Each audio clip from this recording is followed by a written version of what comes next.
Well, it's good to see everyone again, and it is nice to be out of the house, right, and a little bit of normal, and so good to be able to come together and fellowship and worship, and so thankful. I do want to go back to the last time that we were together. I think it was in the 11 o'clock service last time. Miss Marcia Vaughn came forward to make it official. She's been a part of our church family here for a while, but she made it official last week, so we wanted to announce that to everyone. And now her and Jeff, he's been a member here for a long time, and so they made that official at our last service together, and so we certainly want to welcome them, and when you see them again, congratulate her on that decision. And so we're very excited. I think I called them Vances last time because I looked up and saw Cody Vance, and seen that boy for a lot, and so that happens when we get, okay, we're not going to even go there, right? All right, so this morning we are continuing with our sermon series on the teachings, right? And so last week, it was interesting. We had a couple hundred inches of rain last Saturday, and then a few inches of snow on Sunday just to paint the trees, and God said, here, what about this? And so actually, last week's message was supposed to be the second half of the Sabbath. And so really the way that message was written, it was already done, and I looked at it and I was like, you know what, I think God's really just given us one. And so let's just take it. And so we took it. And so we just kind of got it out of everybody's way, and everybody just kind of focused on their families last week and stayed home. And I know what happens, severe weather typically adds a lot of work, especially in the farm world, especially if you have livestock. Anytime you have severe weather, it just adds to the work. And so our prayers have been with a lot of those that have been battling some extreme weather this week, and so it's been tough for a lot of folks. And so this morning we're going to go ahead and advance this series to the next message. And what we're doing is from coming back from Christmas until we get to Easter, we're chronicling the life of Jesus. And so we spent the first few weeks looking at the beginnings, his beginning of his ministry, the birth, all of those things that took place. And then over the last few weeks, we've been looking at his teachings. And so we've looked at some different ones, at some different things. And today we're going to focus on the miracles. We're going to focus on the miracles. A lot of scripture today. We don't have screens. I get that. If you have your Bibles with you and you want to follow along, we're going to be in the book of John. So you can just go to John. If you're in John, you can stay there, and then I'll let you know as we go through. So pretty much everything that we're going to look at today is going to be in the book of John. But we're going to move really fast because we're not taking just a miracle and focusing on that. We're going to look at 4 or 5. Okay, and we could have picked out a bunch, but you guys want to go to lunch at some point, and the donuts will be here. And so we're going to try to condense this in a place where it can be worthy for you, and that God can speak to you through it. And so we're going to dive in to some of examples. And before we do that, I want to go back, and we've tried to do this through the whole thing, realizing that God chose to send His Son into a particular time frame. Okay, the first century, which obviously it's the first century because that's when He came, and that's how we center our timepieces around the coming of Jesus as a child. And so we look at that time period. But looking at the culture, it's very important to understand a little bit about the culture in anything that we do. And so in this culture, there were lots of miracles. Okay, and when I say that, I'm using the term loosely on purpose. There was lots of things in the Roman world and moving all the way down into Egypt. There were lots of different things that would take place in pagan religion. There were lots of temples that were built. There were lots of symbols that were designed. And what we would call, or what the Bible sometimes refers to as magicians and sorcerers, we refer today to engineers and architects. Okay, because they designed things to happen that you couldn't understand if you weren't schooled in what they were doing. Okay, fluid mechanics, hydraulics, those some of the beginnings of those engineering principles. When the average person would see things happen, steam coming out of a golden snake's nostrils, it's like, how did that happen? How could that possibly be? And so they would do these things, and so people would come and they would pay. Okay, they would pay. They would give money. They would give offerings. They would give things to whatever god that this was being. And so this was very common. And it was so common that if somebody was teaching on anything in this culture, okay, I'm not just talking about the Hebrew people, I'm talking about everything. And so when somebody would start teaching or talking or trying to make a point or whatever when it comes to spiritual things, the question that would come to them almost every time is, Well, what sign do you give? What can you do? What trick can you do to make me believe that you know what you're talking about? Okay, what are you going to do? What are you going to show me? Okay, what are you going to show me? Where can I come to, and what show will you put on, and what will I see that will amaze me, and then make me believe that you know what you're talking about? Okay, and so there was a lot of that was going on in the culture. People would go to places and they would see things performed by whatever the priest is of that religion or whatever. They would see these things happen, and they would see something happen. They'd be like, wow, I never seen that before. They must have some special supernatural power, right? And so if you didn't have a sign to show or a sign to give, something that would happen, then it's like, okay, well, we don't know if we want to believe you or not. So Jesus is in this culture, right? He's in this place. He's in this time. And so because of this, the miracles that we see him perform, particularly the first one that we're going to look at, had been done before. People had seen this accomplished, okay? But not the way Jesus did it. Okay, the first that we're going to see, and the most common, and the one that you all know that the first miracle is water into wine, right? So let's turn to John chapter 2 and look at the first 11 verses, and we'll look at what happens here. Okay, John chapter 2, verse 1 says, on the third day, a wedding took place at Cana in Galilee, and Jesus' mother was there. Jesus and his disciples had also been invited to the wedding. When the wine was gone, Jesus' mother said to him, hey, they have no more wine. Woman, why do you involve me? Jesus replied, my hour has not yet come. His mother said to the servants, do whatever he tells you. So nearby stood 6 stone water jars, the kind used by the Jews for ceremonial washing, each holding from 20 to 30 gallons.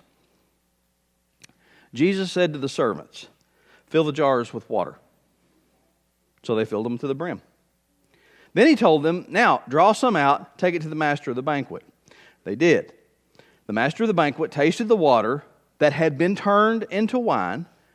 He didn't know where it had come from. He didn't realize where it had come from. And though the servants had drawn the water new, then he called the bridegroom aside and said, you know, everybody brings out the choice wine first and then the cheaper wine after the guests have had too much to drink. But you've saved the best until now.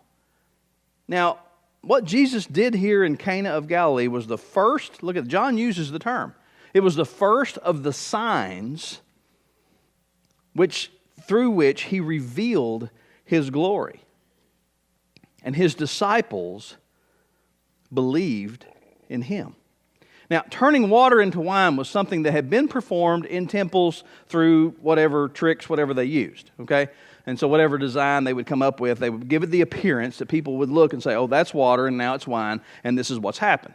And so this was something that people could have seen before in this time frame, okay? And it was set up that way. It was like, okay, we're going to do this, and you're going to watch this, and so here we are, we're going to put on this thing, and we're going to change this water into wine and all these things, right? And so this was something that had happened. So Jesus is here, and they just have an issue. They're just out. They just don't have any.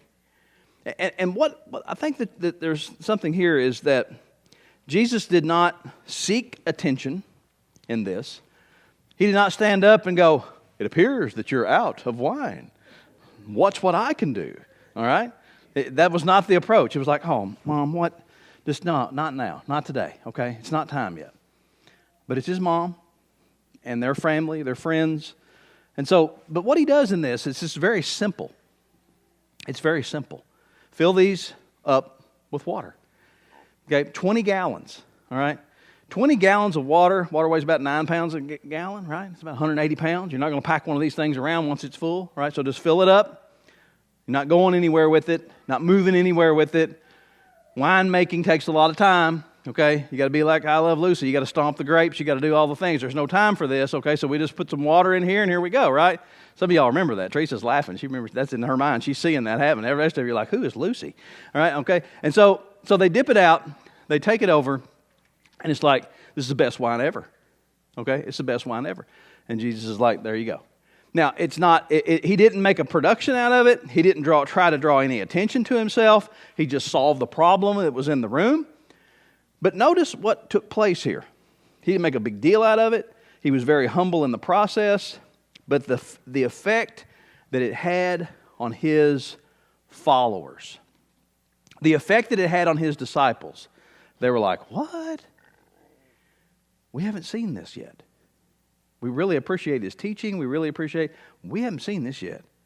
That was water. We watched him put it in, and wine came out, and he did that. And they saw it. And it caused them to believe. Okay? It caused them to believe. Jesus here demonstrates the power over the trivial. Okay? We have problems every day. Things happen every day. I mean, it just happens, right? And so he is the God of the trivial. How many of you ever tried to cook something and you're getting ready to make something and then it's like it's cold, nobody wants to go back outside. You got some ground beef, and you got it browned and you're ready to make some chili and it's like, oh, I'm out of chili beans, right?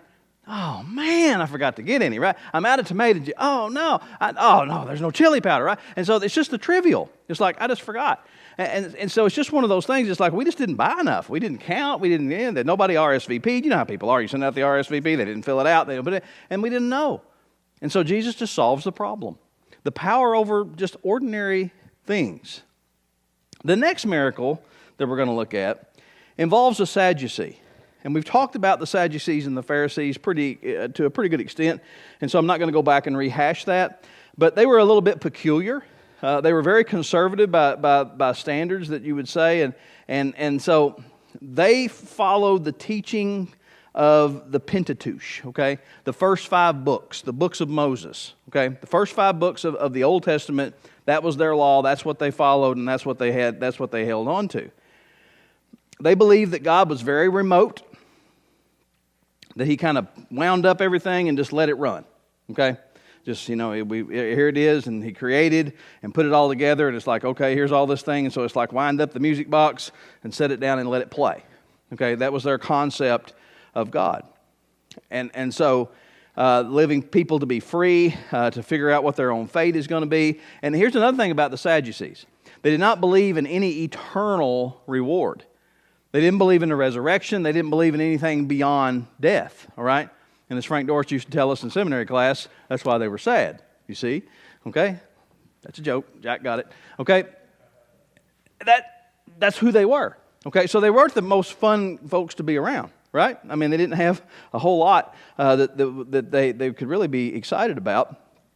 And so they believed that punishment for sin was the duty of man. All right? God was remote. He's kind of hands off, so it's our responsibility to punish people. Right? And if you're going to do that, you're going to be merciless. You're going to be severe in it.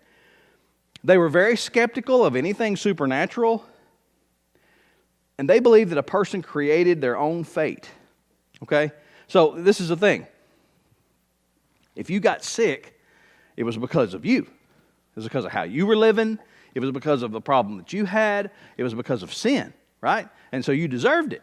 Right? If you were poor, if you didn't have anything, it was because you didn't take care of what you had, and there wasn't any outside event that could happen that would cause that. It was your fate. You were the one in charge, right? So whatever it is. So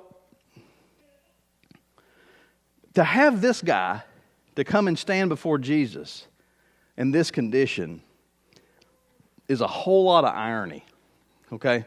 And Jesus handles this situation beautifully. Okay, so let's look. I've given you a description of what a Sadducee is, of what you expect a Sadducee to be, to expect what you would encounter if you encounter one. But look at this encounter. It's in John chapter 4. We move ahead to chapter 4, verse 46. And once more he visited Cana in Galilee, where he had turned the water into wine. So he's back in the same area.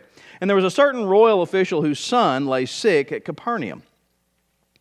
When this man heard that Jesus had arrived in Galilee from Judea, he went to him and begged him to come and heal his son, who was close to death. Now, Jesus digs into the Sadducees' idealism a little bit, because he says, unless you people see signs and wonders, you'll never believe. And the royal official said, sir, come down before my child dies.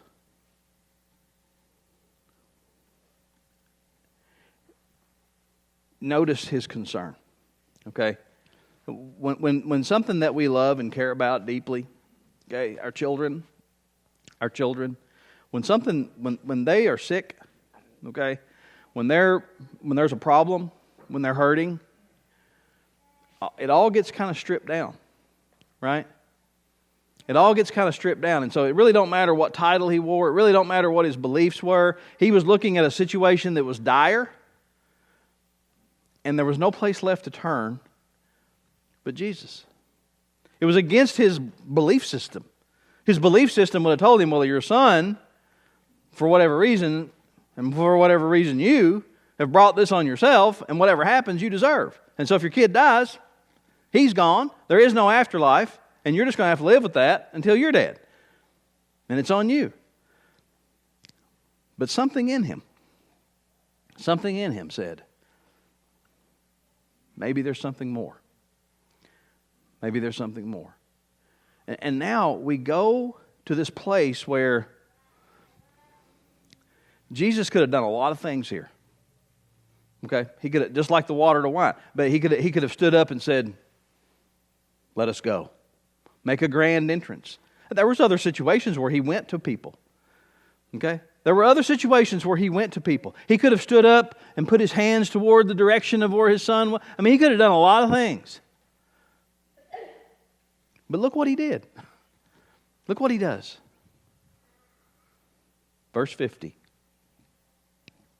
Go. Your son will live. That's how powerful he is. That's how powerful he is. There is no magician. There is no sorcery. There is no need for a temple. There's no need for smoke. There's no need for a grand entrance. There's no need for anything. There's no need to even stand up. You asked. You've received. Your son will live. Just go. On other occasions, Sadducees delighted in word games and crafted ludicrous scenarios to demonstrate the absurdity of any teaching that transcended the experience of here. And so faith was not really in their vocabulary. But this guy is standing here as an anxious father of a dying son. And that vulnerability gave Jesus a unique opportunity to just set everything aside and say, you've come seeking. And I'm just going to show you. I'm going to give you an example. And so the man took Jesus at his word, verse 50, and departed. Verse 51, while he was still on the way, his servants met him with the news that his boy was living. When did he get better? When did he get better? Yesterday at 1 p.m. Mm-hmm. That's the moment. Wasn't it? That's the moment that Jesus said, go, your son's going to be fine. This was the second sign, John says, that Jesus performed after coming from Judea to Galilee. The next two miracles that we want to look at are paired together. And so I got to pick up the pace here just a little bit in the interest of time. But you see here that what happens in John chapter 6 is where we move.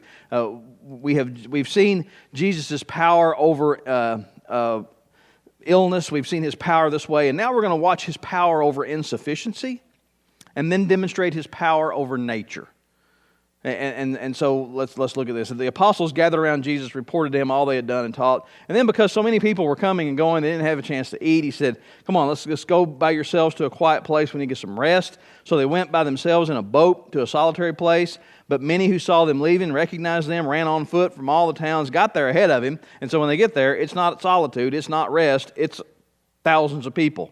When Jesus landed and saw a large crowd, he had compassion on them because they were like sheep without a shepherd. So he began teaching them many things. And by this time, it's late in the day, so his disciples came to him and said, hey, there's no dollar store even here, right? Okay? I mean, we don't even have a dollar store out here, so we got nothing. And they got to go. Send the people away so they can go to the surrounding countryside villages, buy themselves something to eat. And Jesus looked at them and said, well, you give them something to eat. Come on. Well, that'd take more than a half a year's wages. A half a year. Right? Are we going to go and spend that much on bread and give it to them to eat? Jesus said, well, how many loaves do you have? Go and see. When they found out, they said, 5 and 2 fish. 5 loaves, 2 fish. All right? So Jesus directed them to have all the people sit down in groups on the green grass. So they sat down in groups of hundreds and fifties. Hundreds and fifties. Think about this. Taking the 5 loaves and 2 fish, looking to heaven, he gave thanks, broke the loaves, gave them to his disciples to distribute to the people. He also divided the 2 fish among them all. And they all ate and were satisfied. And the disciples picked up 12 baskets full of broken pieces of bread and fish. And the number of the men who had eaten was 5,000. Now, I don't care how many times you read that, when you just sit and try to think through the logistics of that, it's insane. It's just insane, okay, when you think about it. I've been in our Beaver Dam amphitheater when we've had 5,000 people, okay, on that hill. And to think about taking 5 loaves of bread and 2 fishes and breaking people in that arena into groups and feeding them is astonishing, okay, but it happened. And so after it happened, verse 45, immediately made his disciples get into a boat and go on ahead of them to Bethsaida, because what was happening here, just real quickly, there was 5,000 men. That means there was more women and children. 5,000 is equal to a Roman legion, all right? And so people started thinking, hey, we got 5,000 here. As we march toward Jerusalem, we can probably pick up multiple more legions, okay? And so we can go take this place, so we can make him king and let him run, because if he can do this, he can do anything. And Jesus is like, nope, that's not happening. And so they leave. So he sends the disciples out, and he goes up on a mountainside to pray. Verse 47, later that night, the boat was in the middle of the lake. He was alone on land. He saw the disciples straining at the oars because the wind was against them. Shortly before dawn, he went out to them, walking on the lake. He was about to pass by them, but when they saw him walking on the lake, they thought it was a ghost. They cried out because they saw him, and they were terrified. Immediately he spoke to them and said, take courage, it's I, don't be afraid. And then he climbed into the boat with them. And then the wind died down. Now, I don't know if you've ever been in a boat. Some of us have, when the waves are rocking. It's not fun, is it, right? It's just not fun. There's nothing fun about it when the boat, because all of a sudden you think my boat's plenty big to fish out of, and then you get in waves and it's rolling, and it's like, man, I need a ship. Okay, I need a big, big boat. And so it gets and when you don't have a motor, if you're just using oars, man, I can't imagine how you just get tense, right? It's like, I just want to get out of this. I just like to be on the bank, right? But when Jesus steps into the boat, it goes flat. We call it mirror seas, right? It just goes flat. It's glass. It goes to glass. That's not possible. Can't happen. But it did. He demonstrated his power over nature. He can walk on water. He can control the wind. He can control the sea. And these guys are looking at him and going, who are you? Who are you? They recognized a power that was with them that they had never even could imagine. At this point, they start wondering, what's he going to do next? What's he going to do next? And finally, the last miracle that we want to look at this morning, Jesus demonstrates power over the ultimate. Okay? If you go back to the Sadducee, if you go back to the man worried about his son, what he was really worried about is his son dying. Because it's final. Right? You don't come back from that. You don't come back from that. And it's just, that's it. I lost a cow this week. I hate it. It makes me sick. She had a calf, and in the middle of the night, and she wasn't. It was just I had one out of sequence with the rest of them, and it was cold. It was 4 or 5 degrees, and when I went out the next morning, the calf was alive and the cow was dead, and it just makes you sick. But it's final, right? You're just standing there. I'm just looking at her, and I'm like, oh, I wish there's something I could do, but I can't. All right, I got a live calf over here, and I can deal with him. And so I scooped him up in my arms, and somehow avoided a heart attack and got him in the barn, and he's doing great. Abby named him Mr. Truman, and so Mr. Truman and me are buddies. But I couldn't do anything for that cow. because we can't come back from it. Or can we?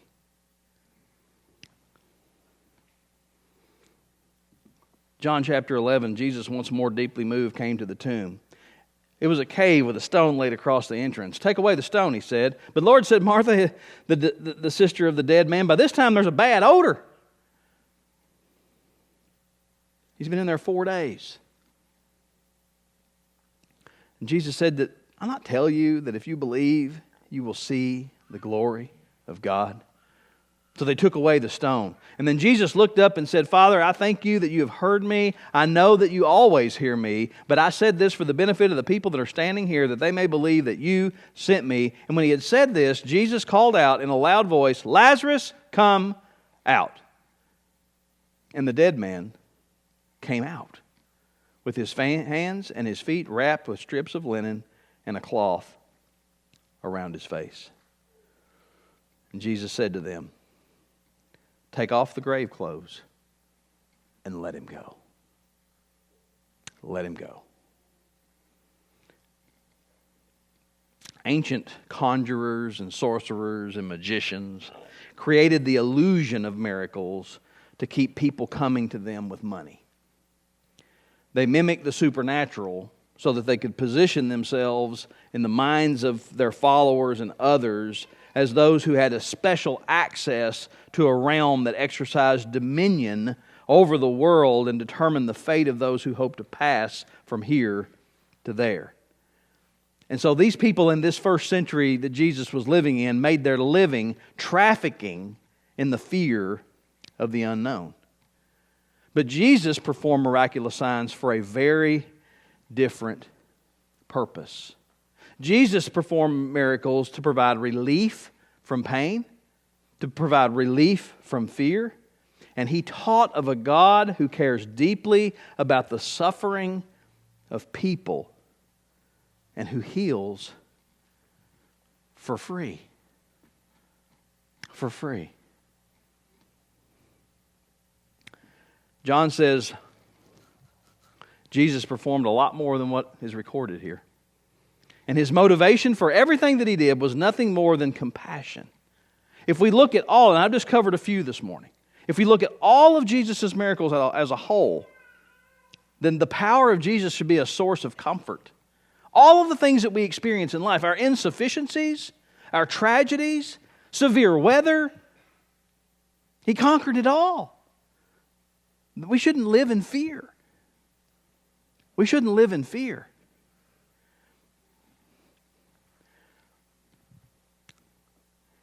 His miracles provided relief. The matters that we or the world might consider trivial, He cares about. He wants to remedy. He longs to relieve our worries and has promised to supply our most fundamental needs. You see, He takes dominion over illness. He takes dominion over tragedy. He takes dominion over chaos and death. And I experienced that this week. As I look at something that I've lost, and then I look at something that I gained. The Lord giveth and the Lord taketh away. And He'll sustain that. I don't have to worry. It bothers me. It's like, could I have done this? Could I that? But at the end of the day, I have to walk back and say, God positioned this in a place the way He did. He just did it the way He did it for a reason. It's cold. I don't count my cows when they're around a hay ring. But on the night before that took place, I went out to take some pictures of the backwater, and this cow was separate from the rest of the herd, and I know what that means. And I looked her in the eye, and I was like, "You're going to calve, and you're going to do it at midnight because it's cold, and I don't want to be out at midnight." But I knew to go look. I knew to go check. And if it hadn't been for that, I wouldn't have the calf. God provides the way He provides. I don't question it. I may question my motives. I may question my actions. God has dominion over illness. He has dominion over tragedy. He has dominion over chaos and death. His power is not limited by time. It's not limited by distance. I don't have to get out of my chair to make your son well. Okay? I don't have to put on a theatrical show. I don't have to have people crying and mourning and praying. I can just heal He just has that power. It doesn't require theatrics.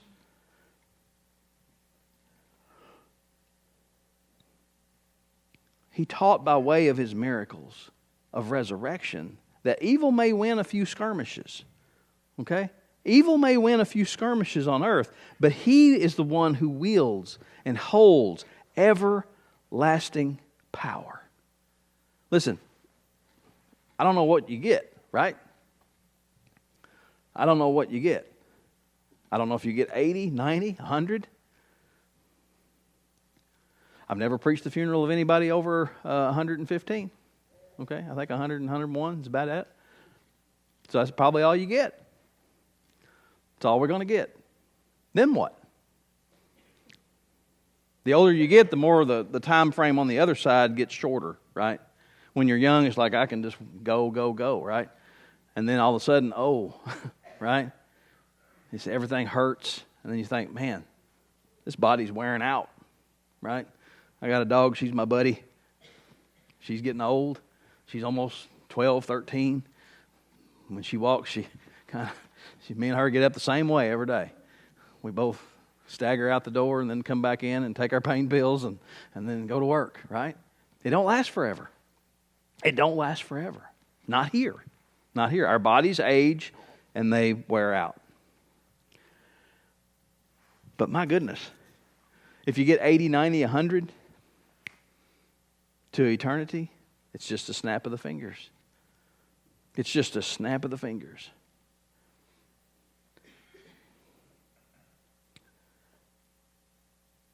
This is what He promises, okay, to those who believe in Him.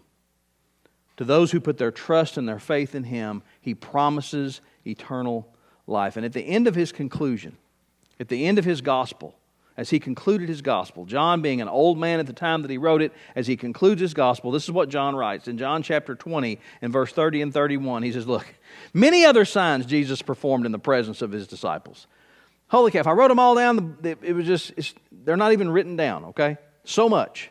But these, what I have read to you today are just a few of the ones that John wrote down. These are written, he said, so that you may believe.